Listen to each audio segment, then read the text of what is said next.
నమస్కారం, NS news కి స్వాగతం. నా పేరు ఉషా. ముందుగా ముఖ్యాంశాలు. ముధోల్ మండల కేంద్రంలోని శ్రీ సరస్వతి శిశు మందిరం నందు 10వ తరగతి విద్యను అభ్యసిస్తున్న విద్యార్థులకు పరీక్షలకు సన్నద్ధం కావాలని, ఇష్టంతో చదవాలి కానీ కష్టంతో చదవకూడదని, అప్పుడే అద్భుతమైనటువంటి ఫలితాలు సాధిస్తామని తెలియజేశారు. ఒత్తిడికి గురి కావడం సరైన పద్ధతి కాదని, గురువులు చెప్పినట్టు సమయపాలన పాటిస్తూ ఎప్పటికప్పుడు చురుకుదనంతో పరీక్షలకు సంసిద్ధులై అత్యుత్తమ ఫలితాలు సాధించి తల్లిదండ్రులకు, గురువులకు పేరు తీసుకురావాలని తెలియజేశారు.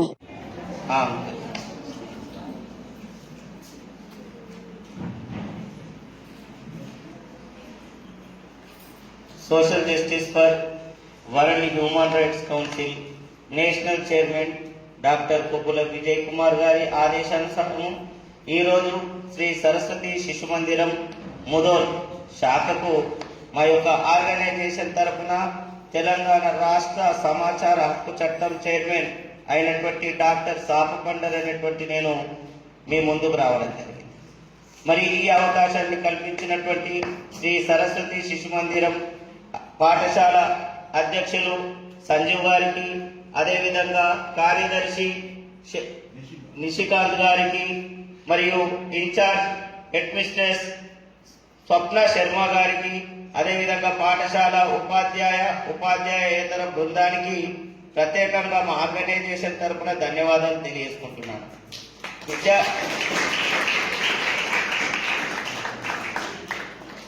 విద్యార్థులారా, మరి మన సమాజము ఏ విధంగా ఉంది, మనమే ఇసుక గింజ మాత్రం మనం కూడా కదా. సమాజం అంటే ఏంటి? మనం అంటేనే సమాజం. కానీ పోకడలకు పోతుంది. ఏ విధంగా పోకడలకు పోయి పడరాని పాటలు పడవలసి వస్తున్నది అనేటటువంటి విషయం పైన మీకు కొద్దిగా అవగాహన సదస్సును ఏర్పాటు చేయాలనేటువంటి ఆదేశాలతో నేషనల్ చైర్మన్ గారి మాటలను ఆలకించి వినిపించుకొని ఇక్కడికి నేను రావడం జరిగింది. చూడండి పిల్లలు, ఫస్ట్ అయితే 10th క్లాస్ పిల్లల విషయానికి వస్తే కొద్ది రోజులలో మీరు పరీక్షలు రాయబోతున్నారు. ఇవి ఎస్ఎస్సి పరీక్షలు, సెకండరీ బోర్డ్ ఎగ్జామినేషన్స్. ఓకే అమ్మా, ఎగ్జామ్స్ అంటే ఫస్ట్ భయపడాల్సిన అవసరం లేదమ్మా. ఎందుకంటే 22 సంవత్సరాలు నేను కూడా ఉపాధ్యాయుడిగా, అధ్యాపకుడిగా నేను పనిచేసినాను. స్కూళ్ళలో, శిశు మందిరం స్కూళ్ళలో కూడా నేను పనిచేసిన. మరి స్కూళ్ళలో, పలు జూనియర్ కళాశాలలో, పలు డిగ్రీ కళాశాలలో తెలుగు లెక్చరర్ అయితే పిల్లవాళ్ళు భయపడతారు. భయపడ్డ రోజున మీరు వెనుకబడతారు అనేటువంటి విషయాన్ని అర్థం చేసుకోండి. ఎప్పుడు కూడా పరీక్షలంటే భయపడకూడదు. సార్ మీరు అట్లనే అంటారు, కానీ క్వశ్చన్ పేపర్ ఏమొస్తుందో, నేను చదివింది వస్తుందో ఉంటుంది కాబట్టి భయపడద్దంటే ఎట్లా సార్? ఖచ్చితంగా భయం ఉంటుందని మీరు అనుకుంటారు.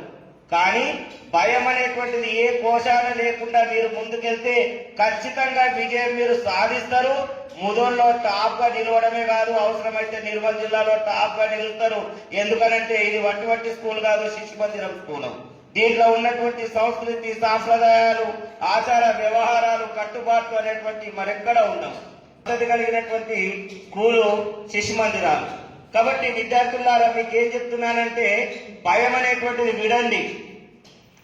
ఉదాహరణకు ఫస్ట్ నేను తెలుగు లెక్చరర్ని కాబట్టి తెలుగు చెప్తా. ఏంటి అని అంటే, మీరు మెయిన్గా క్వశ్చన్ పేపరు రాగానే బాగా చదవంటమ్మా. క్వశ్చన్ పేపర్ ఎప్పుడైతే వస్తుందో అప్పుడు మీరు బాగా చదవండి. తర్వాత ఆన్సర్ను రాసేటటువంటి ప్రయత్నం చేయండి. ఏ క్వశ్చన్ మనకు మంచిగా వస్తుంది, ఆన్సర్ మంచిగా వస్తుంది, ఏ క్వశ్చన్ కు ఆలోచించాల్సిన అవసరం ఉంటుంది అనేటటువంటి దానిపైన మీరు బేరీజు వేసుకొని సమాధాన పత్రం పైన మీరు సమాధానాలు రాసినట్లయితే బాగుంటది. అందులో మళ్ళా ఎట్టి పరిస్థితులలో కొట్టివేతలు చేయకూడదు. ఎందుకనంటే అక్కడ దిద్దేటటువంటి వాళ్లకు కావాల్సింది ఏంటి అని అంటే, సార్ నేను 15 సంవత్సరాలు నిజామాబాద్ లో పేపర్లు దిద్దడానికి వెళ్ళిన, మాకు కావాల్సింది ఏంటంటే మా పై వాళ్ళు చెప్తారు ఏమన్నా ఏదని మార్కులు కడి అయ్యేవాడికి. వాళ్ళు ఎవరన్నా ఉండొచ్చు, కొన్ని కడి అయ్యానంటారు. కడి అయ్యి అని అంటే ఇప్పుడు వెతుక్కుంటా ఉండాలనా? తప్పు వెతకాలి కదా.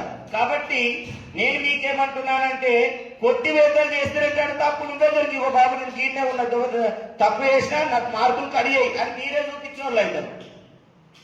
కొట్టివేత చేస్తే ఏమైతుంది? అక్షర దోషాలు లేకుండా రాయండి. అనుకోకుండా స్పెల్లింగ్ మిస్టేక్ జరిగిండొచ్చు. అక్షర దోషాలు లేకుండా రాయండి. అనుకోకుండా అక్షర దోషం జరిగి ఉండవచ్చు.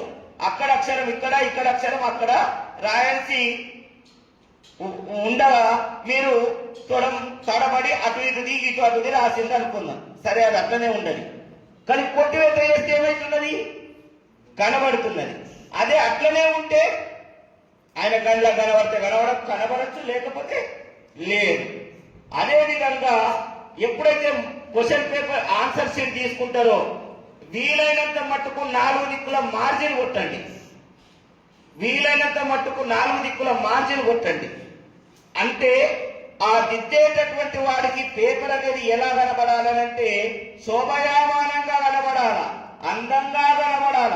సరే, అందంగా కనబడాలంటే ఏం చేయాలి సార్ అని అంటే చెప్తున్నాను కదా, మార్జిన్ అనేటువంటిది 4 దిక్కుల కొట్టండి. ఖచ్చితంగా ఎట్టి పరిస్థితులలో కొందరు ఏమంటారంటే లేదబ్బా నేను అన్ని రాసినా నాకు 9.8 వచ్చినాయి, నాకు 9.5 వచ్చినాయి, నాకు 9 వచ్చినాయి, నాకు 8.0 వచ్చింది, నేను అన్ని రాసిన. నువ్వు అన్ని రాసినావు, కానీ రాయాల్సినవి కొన్ని రాయలేదేమో. ఏం రాయలే? అది ఏ బిట్, ఆ బిట్ నంబర్ రాయలేదచ్చు, లేదా క్వశ్చన్ నంబర్ రాయలేదచ్చు. ఇవి రాయకపోవడం వల్ల మీరు మార్కులు కోల్పోతారు. మీకు ఏమైనా మార్కులు వేస్తాడు. కాబట్టి మీరు ఏం చేయాలనంటే రాయడం ముఖ్యం కాదు. బిట్ నంబర్ వేసినమా వేయలేదా, క్వశ్చన్ నంబర్ వేసినమా వేయలేదా. ఇంకోటి ఏంటంటే ఈ మధ్యన పిల్లలకి ఏమైపోయిందనంటే చాలా మట్టు పిల్లలకు ఎక్స్ట్రా రాద్దాం, తొందర రాద్దాం, ఎక్స్ట్రా రాద్దాం, తొందర రాద్దాం, ఎక్స్ట్రా రాద్దాం. ఎక్స్ట్రా రాస్తే ఏమన్నా 100కి 101 మార్కులు వేస్తారా? ఎక్స్ట్రా రాస్తే 100కు 101 మార్కులు వేస్తారా? వేయరు కదా. మరి ఆగమెందుకు, తొందర ఎందుకు? తొందర పడాల్సిన అవసరం ఏముందమ్మా? ఆగం చేసుకోవాల్సిన అవసరం ఏముంది? నీకైతే 101 అయితే వేయరు కదా, 101 అయితే వేయరు, అది కన్ఫామ్. 101 మీన్స్ 81. ఇప్పుడు 20 ఉన్నాయి కదా ఇంటర్, 81 అయితే వేయడు కదా. మరి అంతే. ఎక్స్ట్రా రాయాల్సిన అవసరం ఏమున్నది? సార్ మా మేడమ్స్ చెప్పింది సార్ ఎక్స్ట్రా రాయమని. వాళ్ళు చెప్తారు ఎప్పుడు రాయమన్నారు నీకు ఎక్స్ట్రా.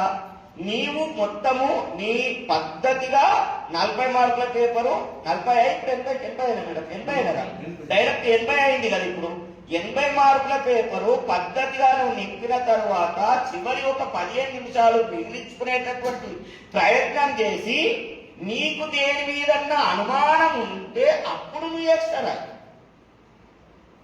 నీకు ఎక్స్ట్రా రాయంగా వద్దంటలేదు, ఎక్స్ట్రా రాయంగా వద్దంటలేము. కానీ ఎప్పుడు రాయాలి ఎక్స్ట్రా? మనకు దేనిపైనైనా అనుమానం ఉంటే, రాసిన దానిపైన అబ్బా ఆదికవి గురించి అడిగిండు, ఆదికవి 11వ శతాబ్దానికి చెందినవాడు నన్నయ్య అనేటటువంటి ఆయనకు ఆదికవి ఆంధ్ర మహాభారతం అనేటువంటిది ఏ భాష నుంచి ఏ భాషలోకి రాసిండు? సంస్కృత భాషలో నుండి తెలుగు భాషలోకి రాసిండు. ఏ పర్వాలు రాసిండమ్మా తెలుసా? ఆది పర్వం, సభా పర్వం, విరాట పర్వంలో 148వ పద్యం వరకేమో రాసిండు. ఓకే, సరే అదంతా పక్కకు పెట్టేద్దాం. అయితే మీకు అనిపించచ్చు ఏమని, అబ్బా నేను 12 అని రాసిన అనుకుంటా, అది 11 అవునో కాదో, 11 అవునో కాదో. అవునో కాదో నువ్వు రాసింది కరెక్ట్ అయినా కూడా నీకు అనుమానం ఉన్నది కాబట్టి అప్పుడు ఇంకొక అతని గురించి కూడా రాయు ఎక్స్ట్రా.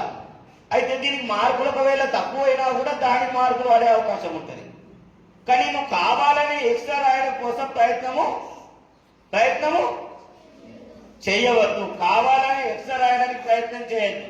ముందుగా రాసేటి నీటుగా ఇట్లా లైన్ గా స్కేల్ పెడితే కింద మీద సెంటీమీటర్స్ కూడా కాకుండా ఉన్నట్టయితే బ్రహ్మాండంగా మార్కులు వేస్తాడమ్మా, మంచి మార్కులు వేస్తాడు. మీ యొక్క మార్కులు ఎక్కువగా రావాలంటే కేవలం మీరు చేయాల్సినటువంటి పని అక్షరాలు గుండ్రంగా ఉండడం, చేతి రాత మంచి కుదిరించి రాయడం, భయం అనేటువంటిది వదిలిపెట్టడం, పక్కకున్నటువంటి వాడికి పలికితే మీరు పట్టించుకోకుండా ఉండడం.